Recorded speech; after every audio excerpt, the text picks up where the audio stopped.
The sound of a perfect shot echoed through the elite shooters club, followed by thunderous applause from wealthy patrons dressed in designer shooting gear.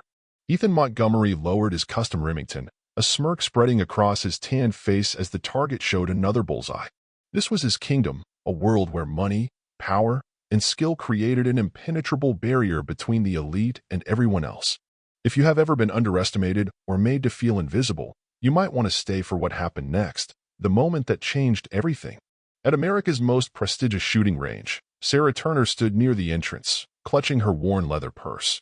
Her simple green cardigan and department store jeans made her stick out like a dandelion in a rose garden. At 36, she was neither young enough to turn heads nor successful enough to command respect in this circle. The receptionist, a young woman with immaculate blonde hair and a practiced smile, looked up, then immediately looked back down as though Sarah were merely a distraction. "Excuse me," Sarah said softly. "I would like to register for today's open practice session." The receptionist glanced up again, allowing her gaze to travel from Sarah's sensible shoes to her simple ponytail. "Membership cards only," she replied dismissively. Sarah took a deep breath, pulling out a crinkled envelope. "I have a day pass." It was a gift.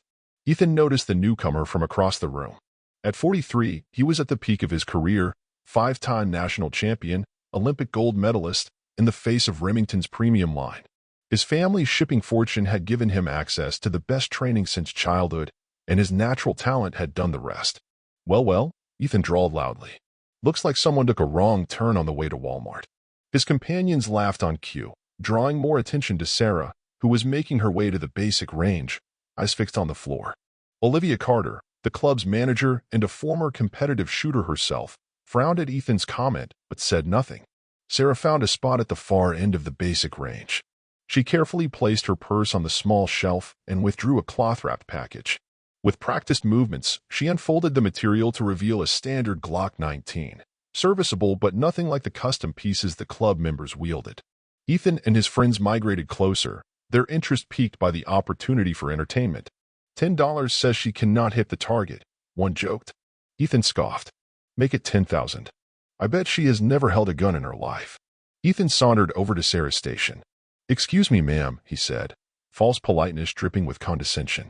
"Are you sure you are in the right place? This is not a knitting circle." Sarah finally looked up, her hazel eyes meeting Ethan's blue ones with a steadiness that momentarily threw him off balance. "I am just here to practice," she said quietly. Ethan recovered quickly. "Practice, honey? This is a place for serious shooters. $10,000 says you cannot hit the bullseye from 50 yards. Sarah's expression remained neutral, but something flickered in her eyes. "I do not have that kind of money," she replied. Ethan's smile widened. "If by some miracle you make the shot, I pay. If you miss, you leave and never come back. Deal?" Olivia had approached during the exchange, concern evident. "Mr. Montgomery, perhaps we should let our guest practice in peace." Ethan waved her off without looking. "Stay out of this, Olivia. We are just having a friendly wager." Sarah's gaze dropped to her left hand, where a simple gold band encircled her ring finger. She twisted it once, a gesture so small that only the most observant would have noticed. "All right," she said quietly.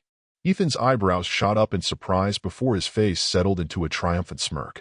"Excellent. Ladies and gentlemen, we have ourselves a show." No one noticed the change in Sarah's posture as she picked up her Glock, her spine straightening, shoulders relaxing, feet shifting into a perfectly balanced stance. No one recognized the expert grip and controlled breathing pattern. And no one realized that the simple gold ring on her finger once belonged to one of the most legendary snipers in SEAL Team 6 history. 3 years earlier, Sarah had stood under a gray April sky, the crisp snap of the Honor Guard's rifles cutting through the solemn silence of Arlington National Cemetery. The folded American flag pressed against her chest felt impossibly heavy as she watched her husband's casket being lowered into the ground. Chief Petty Officer Daniel Turner had served his country for 15 years, his exceptional skills as a sniper earning him both medals and the respectful nickname Ghost among his peers. The official report cited a helicopter crash during a classified mission. Sarah knew better. There were aspects of Daniel's death that would remain redacted forever. They had met in Nashville, Tennessee, where Daniel was visiting a fellow SEAL recovering from injuries.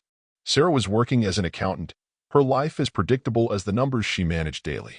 Their meeting at a downtown coffee shop stretched from apologies into hours of talking. They married just 6 months later, in a small ceremony attended by a few friends and Daniel's fellow operators. Life as a SEAL's wife had taught Sarah to live with absence and uncertainty. Daniel would disappear for weeks or months, returning with new scars he would not explain and nightmares he could not share. "I wish I could tell you everything," he would say, tracing her cheekbone with his calloused thumb. "But I can tell you this. You are the reason I fight to come home." It was during one extended period stateside after a harrowing mission that Daniel first took Sarah to a shooting range. "If I am going to be away so much," he had explained, adjusting her stance with gentle hands, "I want to know you can protect yourself." What began as a safety measure evolved into something more, a shared activity that gave Sarah insight into her husband's world. Daniel turned out to be a patient instructor, and Sarah, an unexpectedly gifted student. "You are a natural," he whispered the first time she hit a bullseye. "You have got the three things that make a great shooter: steady hands, perfect vision, and the ability to stay calm under pressure." Over the next 3 years, whenever Daniel was home, they would practice together. He taught her everything: proper stance, breathing control, sight alignment, trigger discipline. "Shooting is not about aggression," he would explain. "It is about absolute control over your body, your breath, your fear." Sarah absorbed every lesson, finding unexpected peace in the ritual. Those sessions at the range were sacred moments of connection that did not require words. Sometimes, his SEAL teammates would join them. "Boss never shuts up about your progress," one of them, Anthony Ruiz, had confided. "Says you are a better natural shot than half the guys he trained." The last time they went shooting together was 2 days before he left for his final mission. Daniel had been unusually quiet, more focused on watching Sarah than improving his own shots. "Promise me something," he said, his voice rough against her ear. "Promise me you will keep practicing even when I am not here." Sarah had nodded, not understanding the gravity behind his request. After the funeral, Sarah could not bring herself to visit a range. Daniel's guns remained locked in their safe, untouched. She moved to Boston for a fresh start, taking a position at a corporate accounting firm where no one knew her as the widow of a fallen SEAL. Until last week, when a package arrived from Anthony Ruiz containing a day pass to the Elite Shooters Club and a handwritten note. "Daniel would want you to keep your promise. 3 years is long enough to grieve alone. Come back to the living."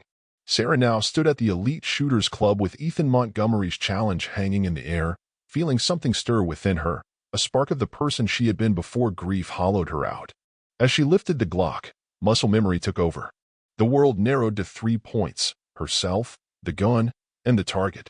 Sarah took a deep breath, held it for a moment, then slowly exhaled halfway and squeezed the trigger. The shot rang out, crisp and clean, in the hushed range. Through the settling echo, the mechanical whir of the target retrieval system seemed unnaturally loud. Ethan maintained his amused expression, though uncertainty crossed his features as he noted Sarah's textbook stance. The target moved slowly toward them, building suspense with each mechanical click. When the paper target finally arrived, a perfect hole marked the dead center of the bullseye. The silence that followed was profound. Sarah calmly placed the Glock on the counter, her expression unchanged. The threat silenced Olivia, but her expression hardened. Sarah watched the exchange with quiet intensity. "If you are accusing me of cheating," Sarah said evenly, "perhaps we should move this discussion to a more private setting." Ethan misinterpreted her intent. "Private? So you can avoid the consequences?" "No. Let's settle this right here." He turned to the crowd. "Ladies and gentlemen, I propose a real challenge.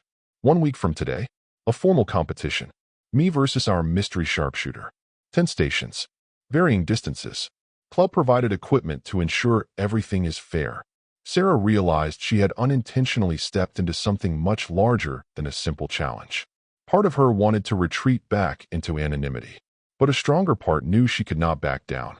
"I accept," she said quietly. "Same terms. If I win, $50,000 to the Veterans Support Foundation." Ethan's smile did not reach his eyes. "Deal. And when I win, you publicly explain whatever trick you used today." As the crowd dispersed, Olivia approached Sarah again. "That was either very brave or very foolish," she said. "Ethan does not lose gracefully, and he has considerable influence here." Sarah nodded, the adrenaline fading, leaving her feeling drained. "I did not come here looking for trouble.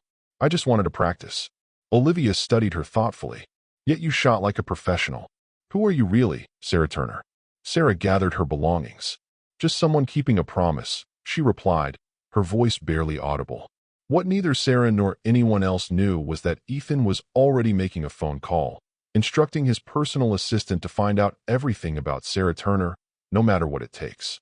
News of the confrontation spread quickly through Boston's upper circles. By evening, Ethan Montgomery was inundated with messages from friends, rivals, and journalists seeking details about the mysterious woman who had challenged his supremacy. Seated in his penthouse overlooking the Charles River, he swirled aged scotch in a crystal tumbler, his post-victory celebration ritual now a means to calm his frayed nerves.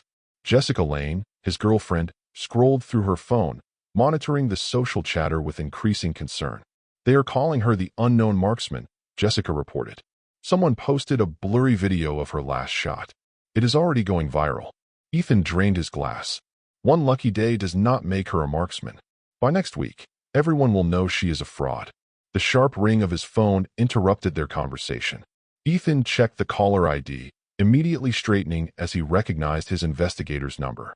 "Tell me you found something," he demanded without preamble. The voice on the other end was apologetic. "Not much yet, Mr. Montgomery. Sarah Turner, 36, works as a senior accountant at Helix Financial, moved to Boston from Virginia Beach 3 years ago. Clean record. No competitive shooting background. No social media presence." Ethan's frustration mounted. "That is impossible. Nobody shoots like that without training. Dig deeper." After ending the call, Ethan paced the length of his living room. "I do not understand. Who is she? Where did she learn to shoot like that?" Jessica sat down her phone, watching him with growing unease. "Ethan, maybe it is time to let this go. Pay the charity. Chalk it up as an off day." Ethan stopped abruptly, turning to her with an intensity that made her flinch. "This is not about the money. It is about my reputation. My legacy." Across town, Sarah sat at her kitchen table, staring at her phone. Anthony Ruiz had called 3 times since she left the range. The shooting community was smaller than most people realized, especially among those with military connections. Sarah brewed a cup of tea and carried it to her small balcony, the events of the day playing through her mind. A part of her regretted accepting Ethan's challenge. The attention was unwelcome.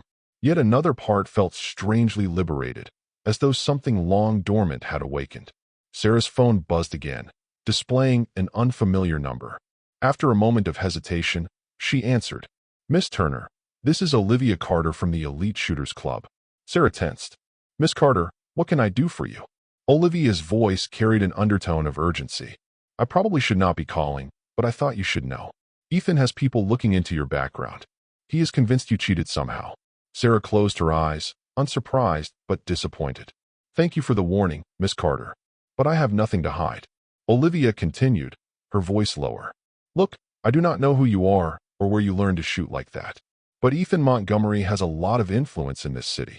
His family practically owns half of Boston. If he feels threatened, he can make things difficult for you." Sarah appreciated the concern, but years as a military spouse had taught her about real threats versus intimidation tactics. "I will be careful," she promised, "but I intend to honor our agreement." After the call, Sarah opened a small wooden box containing Daniel's medals, letters, and their wedding photo. Inside, beneath the folded flag from the funeral, lay Daniel's logbook, a record of his training sessions and missions. She flipped through it, finding the pages where he had documented their practice sessions together. His handwriting was precise. Sarah, 50 yards, 9 out of 10 bullseyes. Natural talent. Better than most recruits. The next morning, Sarah called in sick to work for the first time in 3 years. Instead of going to the office, she drove to a public range far from the Elite Shooters Club's exclusive clientele. For 8 hours, she practiced methodically, working through every technique Daniel had taught her. Each shot was a conversation with his memory, a promise kept, a connection maintained across the boundary between life and death. That evening, a text message arrived from Olivia. Blake requesting rule changes for competition. Now wants 10 different firearms at varying distances. Board approved. Sarah understood the implication. Ethan was restructuring the competition to showcase the breadth of his training and experience, areas where she might be vulnerable. Sarah's response was simple. "Thank you for letting me know. No changes needed on my end."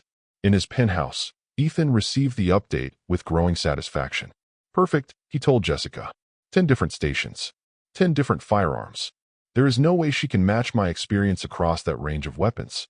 Jessica set her wine glass down carefully. And if she does? Ethan's smile held no warmth. She won't. But if by some miracle she gets close, I have arranged a little insurance policy. The day before the competition, Anthony Ruiz appeared at Sarah's door unannounced. You could not return a call? He asked, his gruff tone belied by the concern in his eyes. Sarah let him in, relieved to see a familiar face. I have been busy, she explained simply. Michael surveyed the apartment, noting the shooting manuals spread across the table. So I have heard. The whole community is talking about you in Montgomery. They sat across from each other at Sarah's kitchen table. Daniel would be proud, you know, not just of the shooting, of you stepping back into the world. Sarah's eyes burned suddenly with unexpected tears. I am not sure that is what I am doing. This was not planned. Michael nodded understandingly. The best battles rarely are, but sometimes they are exactly what we need. He reached across the table, his weathered hand covering hers briefly. You are not alone in this. I have made some calls. There will be friends in the audience tomorrow. As Michael prepared to leave, he turned back at the door. One more thing. Be careful with Montgomery. A guy like that, with his money and connections, is not used to losing. He will not take it well if he does. Sarah nodded, appreciating both the warning and the military terminology. I will. And Michael, thank you. For the pass. For everything. Blake Montgomery's investigation into Sarah Turner had begun as a matter of wounded pride. By midweek, it had evolved into an obsession that consumed his attention more thoroughly than any competition preparation. The initial background check had yielded frustratingly little. No criminal record. No competitive shooting history. Not even a speeding ticket.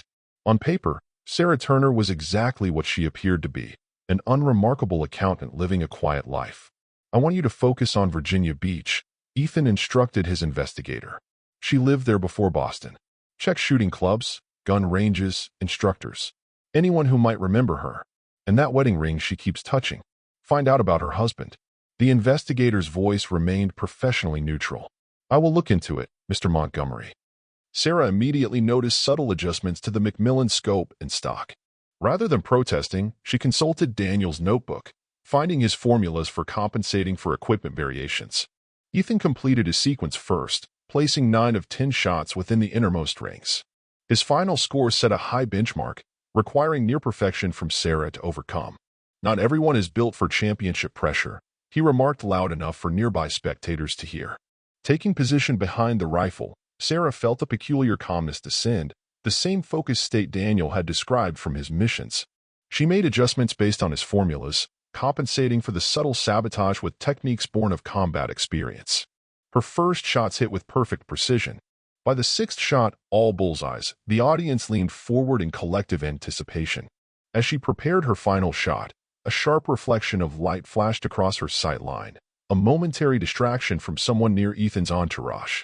Sarah paused, then refocused with absolute control, sending the final round down range with unwavering precision. A 10th consecutive bullseye. The crowd erupted in spontaneous applause that transformed into a standing ovation. Final results: Sarah Turner, 1st place. Ethan Montgomery, 2nd place. Olivia announced officially. Ethan's sportsmanship mask slipped, revealing raw fury as he offered a perfunctory handshake. This is not over, he whispered. Sarah replied calmly. For today, it is. And I believe you owe $50,000 to the Veteran Support Foundation. Ethan's facade crumbled completely. You think this proves anything? That a military widow with beginner's luck can replace years of championship experience? This was nothing but a publicity stunt. His voice carried throughout the now silent room. The equipment was rigged. The equipment was indeed rigged, Mr. Montgomery, Olivia cut in, holding up her tablet displaying security footage of Ethan's technical advisor tampering with the competition firearms. But not in Miss Turner's favor. The club's security system records all access to the equipment room. The revelation sent shock through the audience, transforming admiration for Sarah's performance into deeper respect, excellence achieved despite deliberate sabotage. Ethan stood frozen, registering not only the loss of the competition but the potential destruction of his reputation and career. By Sunday morning, video clips of Sarah's perfect final sequence and Ethan's meltdown had spread across media platforms, transforming a niche sporting story into a broader narrative about privilege and redemption. Sarah woke to dozens of messages from journalists and sponsors but responded to none. Instead, she made a single call to Anthony Ruiz. "It has gotten bigger than I expected. What do I do now?" "That depends on what you want," Michael replied. "Privacy or justice?" Sarah considered briefly. Blake has not paid the donation, and the equipment tampering was fraud. There should be consequences. At the Montgomery penthouse, Ethan's crisis team strategized damage control. "We issue a statement citing extreme pressure, acknowledge a lapse in judgment, announce a donation to veterans' causes, and check into a wellness center," his publicist suggested. Ethan refused. "I am not apologizing. That woman had military training. That is the real unfair advantage." Their session was interrupted by Boston police officers. "Ethan Montgomery, we need you to answer questions regarding allegations of fraud and criminal tampering. We are investigating violations of Massachusetts gaming laws, since the event involved a substantial wager." Meanwhile, Sarah met with the Veterans Support Foundation's director, retired Marine Colonel James Harrington. "Several of our board members are also members of the Elite Shooters Club. They have initiated proceedings to revoke Mr. Montgomery's championship records," Harrington said. Then he presented Sarah with an unexpected proposal. "Our foundation has been developing a marksmanship training program for veterans struggling with reintegration. The therapeutic aspects of shooting sports have shown promising results. We would be honored if you would consider taking a role in this initiative." 3 days later, Sarah reviewed the settlement offer from Ethan's legal team: a $100,000 donation to the foundation, double the original amount, a public apology, and a request for a private meeting before any statements were made. That meeting took place in a neutral conference room. Ethan entered with his attorney, his usual swagger diminished, designer attire replaced by a conservative business suit. "Mrs. Turner, I want to apologize for my conduct. The truth is, I have built my entire identity around being the best. When you threatened that, I reacted poorly. Criminally." His rehearsed statement gave way to something more genuine. "I have never faced someone who shoots for reasons beyond trophies or recognition. It was unsettling." Sarah considered his words. "Mr. Montgomery, I did not enter that competition seeking to unsettle anyone. I was keeping a promise to my husband. Your actions undermine the integrity of a sport you claim to respect and dishonor the charity you agreed to support." Ethan nodded, genuine shame crossing his features. "That is why I have increased the donation and accepted the 3-year suspension from competition." The settlement was signed. As they prepared to leave, Ethan extended his hand. "For what it is worth, you are the finest shooter I have ever competed against. Your husband taught you well." Sarah accepted the handshake briefly. "He would say I was already a good student. Sometimes the right teacher just helps us discover what is already there." 2 weeks later, Sarah stood in the newly established training range at the Veterans Support Foundation's Rehabilitation Center, funded by Ethan's donation and contributions from manufacturers. Her first class consisted of 6 veterans carrying visible and invisible wounds from their service. "Good morning," she began, her voice stronger than it had been in years. "My name is Sarah Turner. I am not a soldier or a champion, just someone who learned that sometimes the steadiest hands belong to those who have endured the greatest shaking. Today we begin with fundamentals: how to stand, how to breathe, how to focus." 6 months later, at the Foundation's fundraiser, Sarah addressed the gathering. 1 year ago, I walked into a shooting range for the first time in 3 years, keeping a promise to my late husband. I expected to reconnect with a skill he taught me, then return to my quiet life. Instead, I found myself in a confrontation that led to this program and the community we are building together. When the Foundation announced the annual Daniel Ghost Turner Excellence in Marksmanship Scholarship for veterans pursuing careers in shooting instruction, Sarah felt tears form as the first recipient. A former Army Ranger who had overcome significant injuries accepted the honor. Sarah twisted her wedding ring one final time. "This one is for you, Daniel. For everything you taught me about standing my ground." Perhaps Sarah's greatest victory was not defeating a champion who had underestimated her, but finding her way back to the world, rebuilding a life that honored both the past and the future. For those watching her journey, from being ignored at the Elite Shooters Club to confidently leading the Foundation's programs, the lesson was clear. Never underestimate the quiet ones. Behind their silence might lie determination forged through adversity, skills honed through dedication, and values anchored in experiences beyond understanding. And if you find yourself dismissed or overlooked, remember Sarah Turner's journey from invisible to essential, one perfect shot at a time.